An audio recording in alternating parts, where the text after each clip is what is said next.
The U.S. Constitution and the American people give the American president vast power.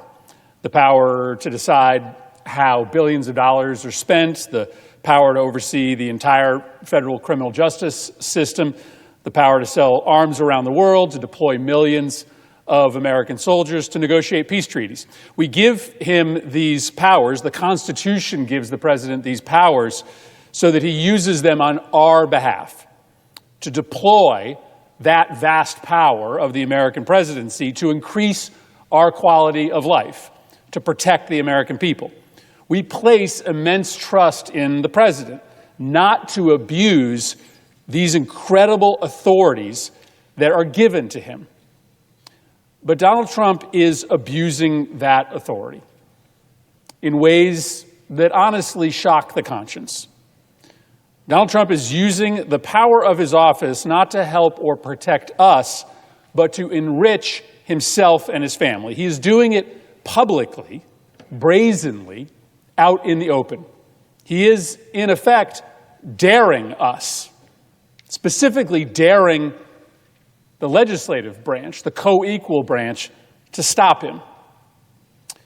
Nearly 3 weeks ago, news broke that the White House had dialed up one of our key allies in the Middle East, the government of Qatar, and it asked that the Qataris give the president a luxury jet that is reportedly worth upwards of $400 million. Now, the nicest jet that I have ever been on is Air Force One, and it's really nice. But the jet that Trump wants to make Air Force One, that he's asking for from the Qataris, makes Air Force One, the current version, look like a tenement house. The Qatari jet that he is asking for, its interior is designed by a famed French designer, complete with a flowing grand staircase, sculpted ceilings, plush carpeting, leather couches, gold furnishings. The plane has been called the world's most luxurious private jet. It includes 9 bathrooms, 5 kitchens, swanky lounges, and a master bedroom suite. Now, the arrangement that Trump proposed to the Qataris would briefly pass the jet through U.S. government hands, but only as reported for just a year or two before it would end up belonging personally to Donald Trump.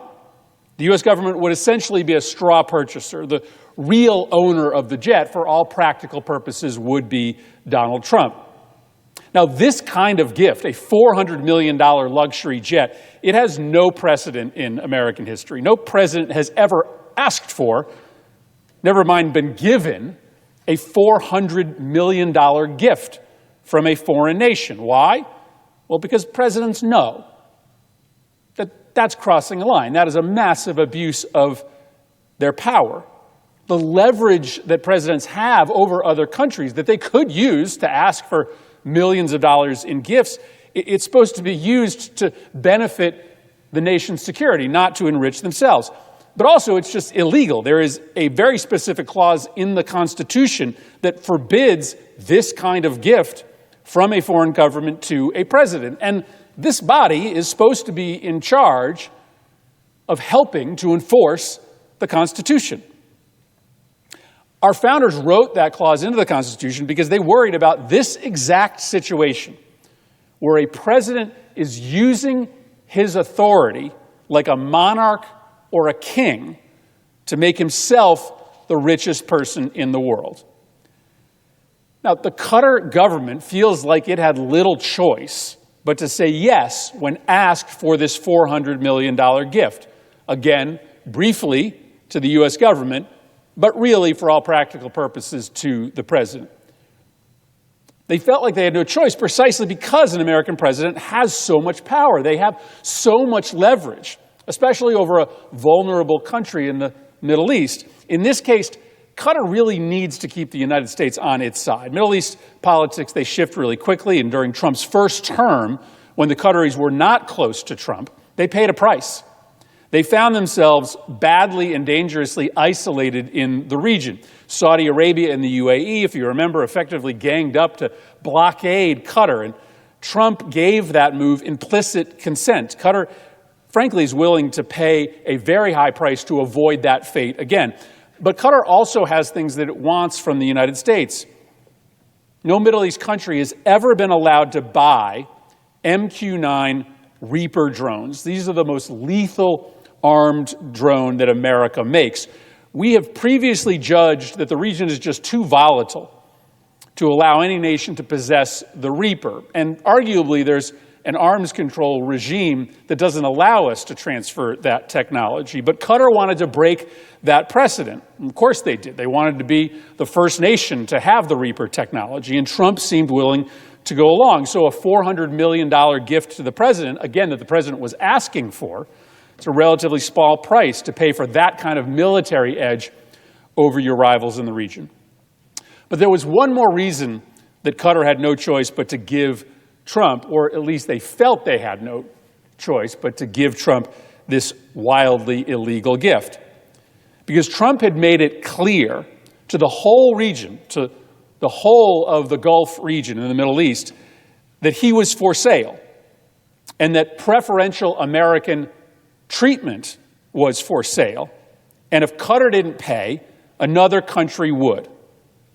Qatar wasn't going to be protected, frankly, by a collective refusal of Trump's extortion in the region, and they had only to look next door to the United Arab Emirates to see how high the price was getting to win Trump's affection. At the exact moment that Trump was leaning on Qatar to give him the luxury plane, he was also leaning on UAE to give him not a $400 million gift, but a $2 billion gift. And he didn't have to lean hard. Just before the Qataris committed to give Trump the plane, an investment firm backed by the Emirati government and chaired by the Emirati government's national security advisor shocked the world and announced that it would use Trump's brand new stablecoin, this is a form of cryptocurrency, in a $2 billion investment deal that this investment fund, essentially an arm of the UAE government, was doing. And because of that $2 billion deal, overnight, Trump's stablecoin became one of the 5 largest stablecoins in the world, massively inflating the president's wealth due to this one single investment. Now, this wasn't an ordinary investment decision. Out of all the stablecoin companies in the world, the Emiratis chose what at the time was a brand new, relatively small crypto company run by 2 people who had very little background in the industry. Why?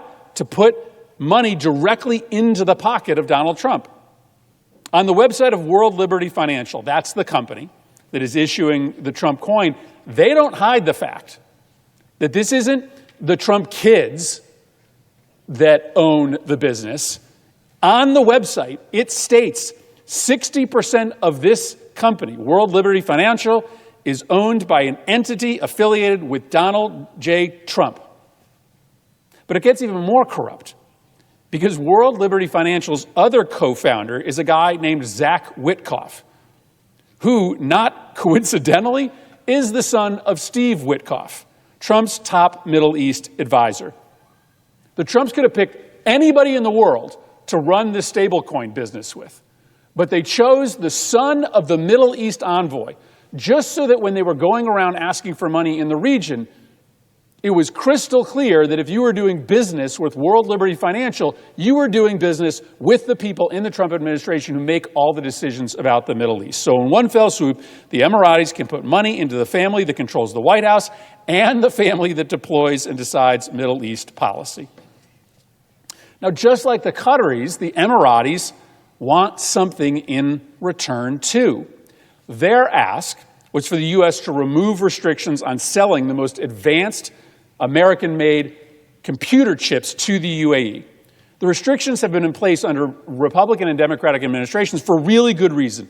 The UAE has a very close, too close relationship with China.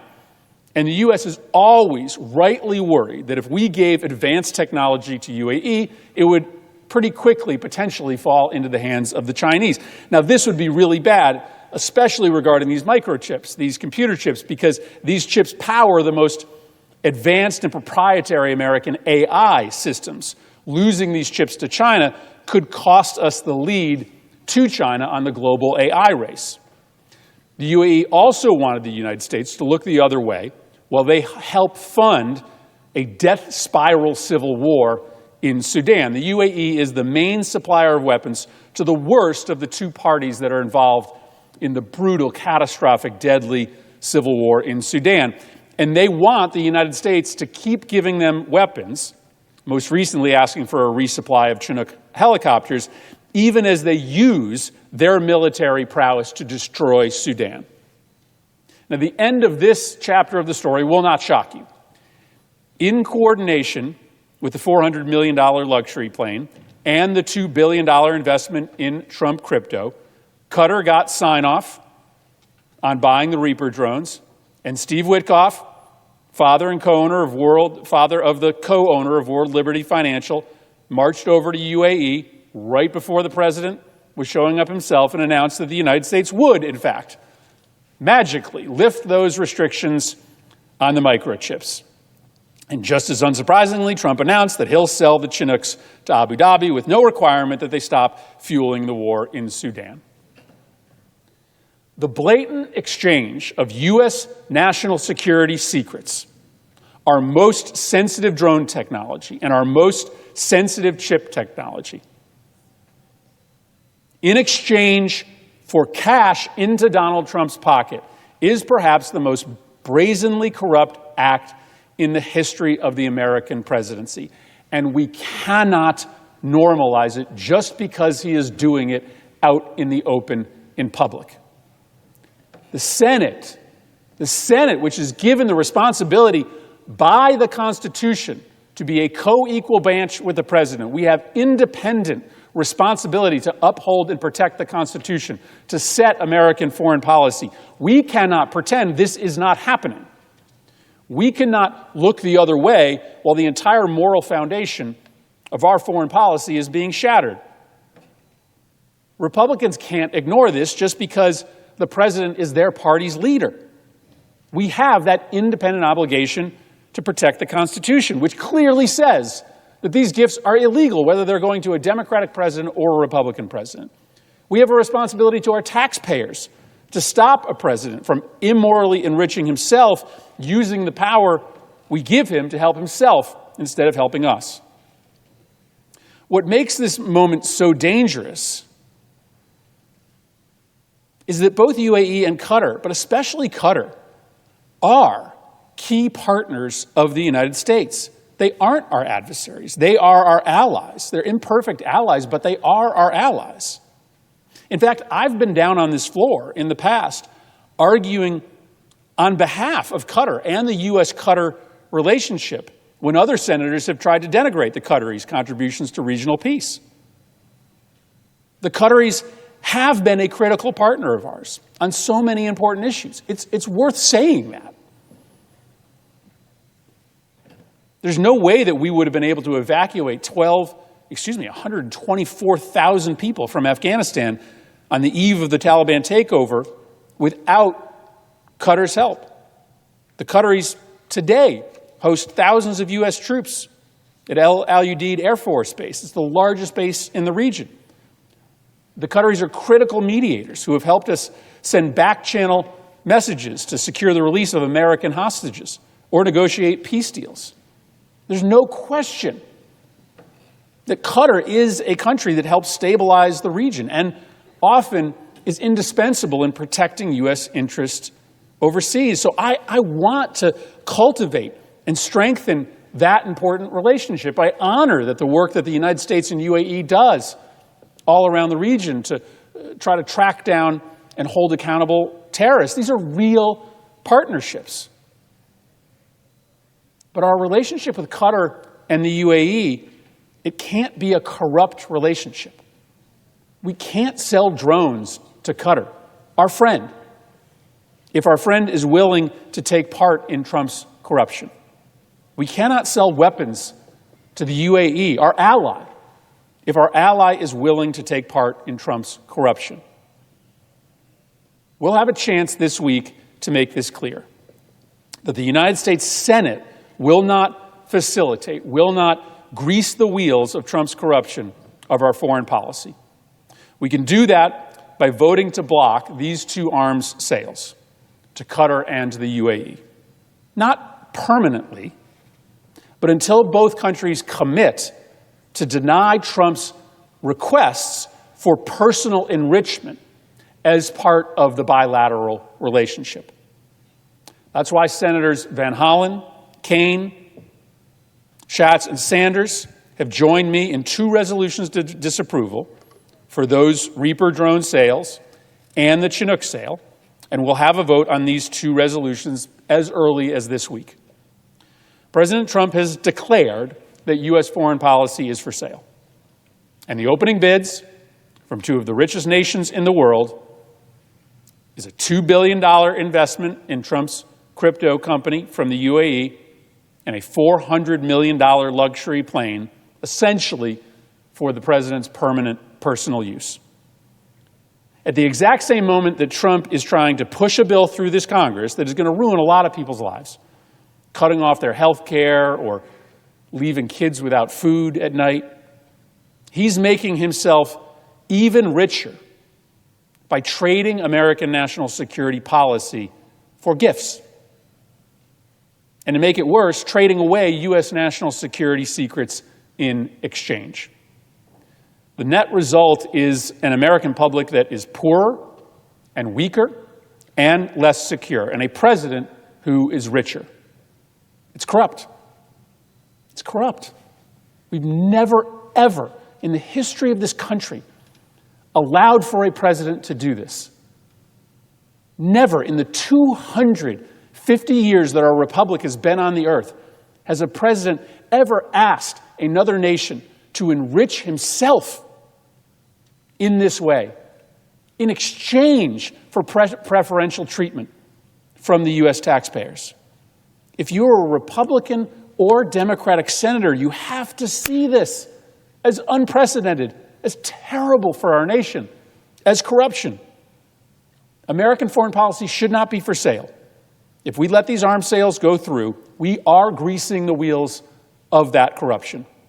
If we vote for these resolutions of disapproval, at least we have a shot to stop it. I yield the floor.